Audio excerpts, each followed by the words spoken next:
Hi friends, Mahanadi சீரியலில் இனி என்ன சுவாரஸ்யங்கள் நடக்க போகுதுன்னு பார்க்கலாம். என் தாத்தாவும் பேரனும் சந்தோஷமாக பேசிடுறாங்களா, அதுக்கப்புறம் காவேரி துணிமணிலாம் அள்ளி வச்சிடறாங்களா. இங்கே பார்த்தீங்கன்னா யமுனா வந்து பிரச்சனை பண்ணிவிட்டு இப்படி நடந்து போச்சே, அக்கா வந்து கான்ட்ராக்ட் கல்யாணம் தான் பண்ணாளா, காசுக்காக கல்யாணம் பண்ணிட்டாளா அப்படின்னு அங்கேருந்து கிளம்பி வந்து இங்கே வீட்டில் சாரதா வீட்டில் எல்லாத்துலேயும் சொல்லி அழுகுறாங்க. அம்மா அக்காவோட வாழ்க்கை இப்படி போச்சுமான்னு சொல்லிட்டு என்னடி இப்படி சொல்கிற அப்படின்னு புலம்பி தள்ளிட்டு இருக்காங்க. இங்கிட்டு ராகினி ஒரு வகட்டு அவங்க அப்பனுக்கு சித்தப்பனுக்கு கால் பண்ணி சொல்ல அவங்களும் இங்கேருந்து ஓடி வந்துடுறாங்க. இந்த சந்தோஷத்தை கொண்டாடணும் அப்படின்னு சொல்லிட்டு இன்னைக்கு சொல்லி காமிக்கணும், உன் புள்ள என்ன பாரு வளர்த்து வச்சிருக்க, காசுக்காக போயிருக்கா பாரு, காசுக்காக ஒரு நாள் 1000 2000 போகிற பொண்ணுங்களை விட 15 லட்ச ரூபா வாங்கிட்டு விஜய்கிட்ட பாரு கல்யாணம் பண்ணி போயிருக்கிறா. இப்படி ஒரு வாலிப பையனை பணக்கார பையனை பாட்டு வளைச்சி போட்டிருக்காளே, நான் கேட்குறேம்மா அப்படின்னு சொல்லி அங்கேருந்து கிளம்பி வந்துடுறாங்க. வந்தால் இங்கே பயங்கரமாக சண்டை நடந்துட்டுருக்கு. அதுக்கு முன்னாடி இங்கே காவேரி என்ன பண்ணுறாங்க, இவர் துணிமணிலாம் அள்ளி வைன்னு சொல்லிட்டாரா, அதனால் இவங்க என்ன பண்ணுறாங்க, பை நிறையா எடுத்து வச்சிடுறாங்க. நம்மளை போக சொல்கிறதுலே குறியாக இருக்காரே அப்படின்னு சொல்லிட்டு இறங்கி வராங்க. இறங்கி வரையில் இங்கே தாத்தா என்ன பண்ணுறாங்க, தாத்தா பேரன் எல்லாருமே இங்கே வெண்ணிலாவோட நின்று என்னென்னமோ பண்ணிகிட்டு இருக்காங்க. இந்த மனுஷன் இன்னமும் அவளோட தான் இருக்காரு, அப்போ நம்மளை வந்து விரட்டி விடத்தான் நினைக்கிறாரு, அவர் என்ன வேணான்னு சொல்கிறது, நான் போகிறேன் அப்படின்னு சொல்லிட்டு அம்மா விட்டு கிளம்பி போயிட்டு இருக்காங்க. அங்கே போக கரெக்டாக அவங்க எல்லாரும் கிளம்ப இங்கே வீட்டுக்கு போயிடுறாங்க. காவேரி என்னடி பெட்டி பிடிக்கையோட வந்திருக்க அப்படிங்கல அம்மான்னு சொல்லி கட்டி பிடிச்சி அழுகுறாங்க. காவேரி ஏண்டி என்னடி ஆச்சு, ஏண்டி அழுகுற அப்படின்னு சொல்லிட்டு அப்படியே அழுகுறாங்க, மயங்குறாங்க. சொல்லுடி எதுக்குடி அழுகுற அப்படிங்கல, இப்போ யமுனா சொன்னதெல்லாம் உண்மையா அப்படிங்கல, அம்மா அப்படி சொல்லி கட்டி பிடிக்கிறாங்க. என்னடி பண்ணி தொலைச்சிருக்க சொல்லி தொலைடி அப்படிங்கல, எல்லாம் உண்மையா அப்படிங்கல, ஆமாம்மா அப்படிங்கிறாங்க. ஏண்டி இப்படி இந்த மாதிரி ஒரு கல்யாணம் பண்ணி தொலைச்ச, உனக்கு தேவையாடி அப்படிங்கிறாங்க. அப்போ அன்பு வந்துடுறாரு, அவங்க பசுவதி வந்துடுறாங்க, எல்லாம் வந்து அப்படின்னு சொல்லி கேலி பண்ணி சிரிக்கிறாங்க. என்னம்மா உன் பொண்ணு இப்படியா, தோ இது ஒரு மானங்கட்ட பிழப்பு, அப்பா என்னை வந்து கேவலமான சொன்னாங்களே, இப்போ இவன் மட்டும் என்ன பண்ணியிருக்காளாம் அப்படிங்கல பயங்கரமாக பேசுது. பாத்தியாடி எப்படிலாம் கேவலமாக பேசுகிறாளுங்க, உனக்கு தேவையாடி அப்படிங்கல, என்ன சத்தம் நடக்குதுன்னு சொல்லிட்டு தாத்தா பேரன் ஓடி வர்றாங்க. என்ன பிரச்சனை அப்படின்னு ஓடி வரையில பார்த்தா, மாமா எங்கள் அக்காவோட நீங்கள் என்னையோட முடிஞ்சு போச்சா, எங்கள் அக்காவை விரட்டி விட்டுருவீங்களா அப்படின்னு நர்மதா கேட்குது. யாருமா குட்டி பாப்பா சொன்னா, உனக்கு யார் சொன்னா அப்படிங்கிறாங்க. இதோ இவங்க தான் எல்லாம் சொல்லிக்கிட்டு இருக்காங்க, என்னமோ காசுக்காக தான் எங்கள் அக்கா உங்களை கல்யாணம் பண்ணிச்சுன்னு அப்படின்னு சொல்லி அப்படி பார்க்குறாரு.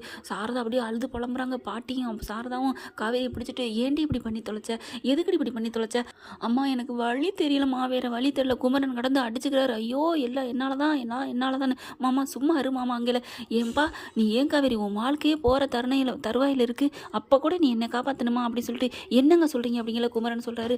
நான் தான் பணத்தை தொலைச்சிட்டேன், அதுக்காக தான் காவேரி இந்த மாதிரி போய் பணம் கேட்டிருக்கா, நான் எங்களை காலி பண்ண வேணான்னு சொல்லுங்கள், என் வீட்டை காலி பண்ண வேணான்னு சொல்லுங்கன்னு அவள் கெஞ்சையில் தான் நான் வேணால் காசு தரேன், நீங்கள் போக வேணால் 1 வருஷம் அக்ரிமெண்ட் கல்யாணம் போட்டுக்கலாம், ஆனால் உன்னை நான் தொந்தரவு பண்ண மாட்டேன்னு சொல்லி தான் கல்யாணம் பண்ணியிருக்காரு, ஆனால் காவேரி மேலே எந்த தப்பு இல்லை பாவம் அப்படிங்கிறாங்க. அடி பாவி மகளே அப்படின்னு சொல்லி அழுகுறாங்க. கங்கா குமரனை பயங்கரமாக திட்டுறாங்க.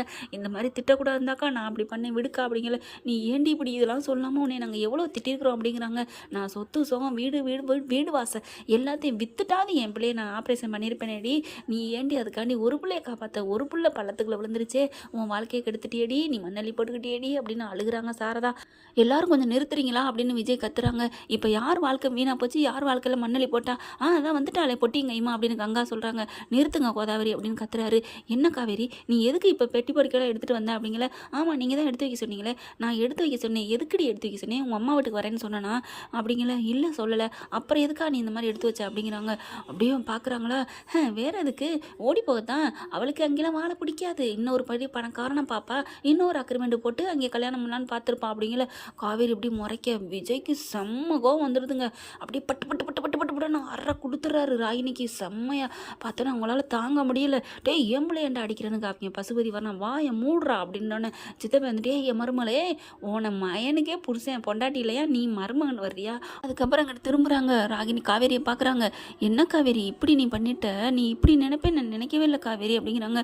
நீங்கள் தானே துணிமெல்லாம் அள்ளிட்டு போன்னு சொன்னீங்க, மறுபடியும் அரைஞ்சிரும் உன்னை, ஆர்வ குளருங்கிற சரியாக இருக்குது அத்தை அப்படின்னு சொல்லிட்டு எப்படி எல்லாரும் வந்து பேச வர்றாங்க. நீ நிறுங்க அத்தை, நில்லுங்க நான் சொல்லிக்கிறேன் இருங்க அப்படின்னு சொல்லிட்டு, என்னடி சொன்னேன் துணியெல்லாம் எடுத்து வை, எல்லாத்தையும் எடுத்து வைன்னு சொன்னேன், ஆமாம் நம்ம 2 பேரும் கொடைக்கானலுக்கு தண்ணியை எடுத்து வைக்க சொன்னேன் அப்படிங்கிற, என்ன சொல்கிறீங்க, ஆமாம் கொடைக்கானலுக்கு போய் ஜாலியாக உன்னை என்ஜாய் பண்ணிட்டு வரணும், சும்மா ஒரு எல்லா துணியும் சேர்த்து உன்னை கலாக்கிறதுக்கு சொன்னேன் அவ்வளோதான், மற்றபடி எப்படி காவேரி நீ உன்னை விட்டு நான் இருப்பேன்னு நினச்சேன், எத்தனை ஜென்மம் எடுத்தாலும் நீ தாண்டி என் பொண்டாட்டி அப்படின்னு சொல்லி கட்டி பிடிச்சி அழுகிறாரு. எப்படி காவேரி நீ இப்படி நினச்சி என்னை விட்டுட்டு போக தெரிஞ்சியா, இப்படி வந்துட்டியே அப்படின்னு சொல்லிட்டு அப்படியே அடிக்கிறாரு அப்படியே ஒரு கணத்தில். இந்த மாதிரி நீ பண்ணலாமா, என்னை மன்னிச்சிருங்க அப்படி சொல்லி கட்டிப்பிடிச்சு இவங்க அழுக. அப்புறம் எல்லாரையும் பார்த்து சொல்கிறாங்க, நீங்கள் எதுக்கும் பயப்பட தேவையில்லை, நான் பண்ணது என்னமோ கான்ட்ராக்ட் கல்யாணம் தான், ஆனால் அதெல்லாம் முடிஞ்சு போச்சுங்க. என் பொண்டாட்டி மேலே உசுராக இருக்கேன், அவளை நான் உண்மையாகவே லவ் பண்ணுறேன். ஒன்று மட்டும் புரிஞ்சுக்கோங்க, இப்போ காவேரி மனசில் எந்த ஒரு பழைய காதல் இல்லை, அதே மாதிரி தான் எனக்கு எந்த ஒரு காதலும் இல்லை. இப்போ நான் காதல் இல்லைன்னு தான் சொன்னேனே ஒழிஞ்சி அவங்கவுங்க பேர் இல்லைன்னு கூட சொல்ல. ஏன்னா அவங்க பேரை சொல்லி கூட சொல்ல நான் விரும்பலை. என் லவர் பேரையோ அவள் லவர் பேரையோ எதுவும் சொல்ல விரும்பலை. பொதுவில் காதல் எங்கள் 2 பேர் மனசுலையும் பழைய காதல் இல்லை. இப்போ புதுசாக எங்கள் 2 பேர் மேலேயும் எங்கள் 2 பேரோட காதல் தான் இருக்குது. இதை யாரும் நினச்சி கவலைப்பட வேணாம். காவேரி இல்லாமல் நான் வாழ முடியாது. என் இதய துடிப்பே என் காவேரி தான் அப்படின்னு சொல்லிடுறாங்க. அப்படியே சந்தோஷப்படுறாங்க. நிஜமாப்பா தம்பி? ஆமாத்த ஆமாம் அப்படி சொல்லி கட்டிப்பிடிக்கிறாங்க. அவ்வளோ சந்தோஷப்படுறாங்க காவேரி விஜயும். இங்கே பார்த்தா பல்ப் வாங்கி நிற்கிறாங்க பசுவும் அவங்க அன்பும். ஓகே ஃப்ரெண்ட்ஸ், பார்க்கலாம், இப்படி தான் போகலாம். இந்த பதிவு உங்களுக்கு பிடிச்சிருந்துச்சுன்னா உங்கள் பொண்ணான கையால் ஒரு லைக்கை போட்டு சப்ஸ்கிரைப் பண்ணிடுங்க. Thank you friends.